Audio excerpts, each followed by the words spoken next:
Es gibt bei allen Mercedes-Modellen mit dem M102 und M103 ein Problem, das die meisten Besitzer jahrelang überhaupt nicht bemerken. Von außen sieht alles völlig normal aus, der Motor läuft unauffällig und eigentlich scheint alles in Ordnung zu sein. Dabei sitzt ein ärgerlicher Fehler im Ansaugbereich des Motors. Und genau das macht die Sache so tückisch. Viele bemerken das Problem entweder zufällig oder überhaupt nicht. Deshalb schauen wir das heute an, damit man rechtzeitig reagieren kann.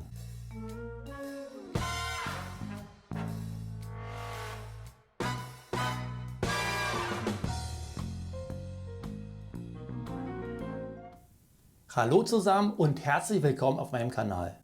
Heute geht es um den Mercedes W124 mit dem M102 Motor und um ein kleines, aber ziemlich typisches Altersproblem, das inzwischen viele Fahrzeuge betrifft.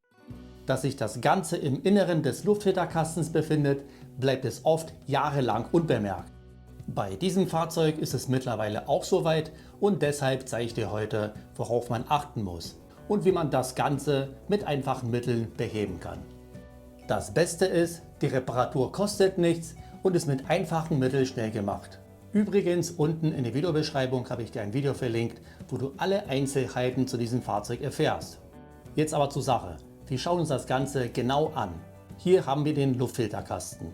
Von außen sieht erstmal alles völlig normal aus. Aber wenn ich gleich den Luftfilterkastendeckel abnehme, werden wir direkt das eigentliche Problem sehen. Dafür entferne ich zuerst die 4 Muttern, Schlüsselweite 10 mm. Und anschließend löse ich die Befestigungsklammern.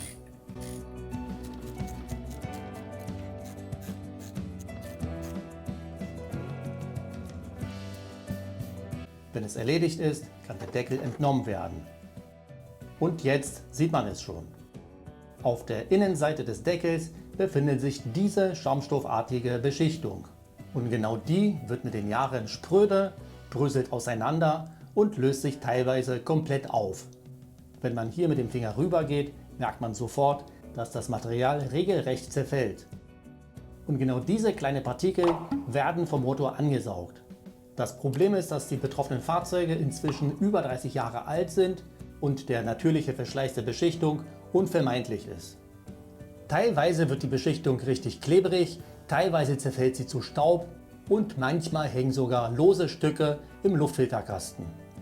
Das, was man aber am häufigsten sieht, ist die Ablagerung, die man hier deutlich erkennen kann. Und an dieser Stelle stellt sich die Frage, wie entfernt man die Ablagerung und was macht man mit dem Deckel, der jetzt nicht mehr lieferbar ist. Die Ablagerung lässt sich zum Glück mit dem Bremsenreiniger und einem Lappen sehr einfach entfernen.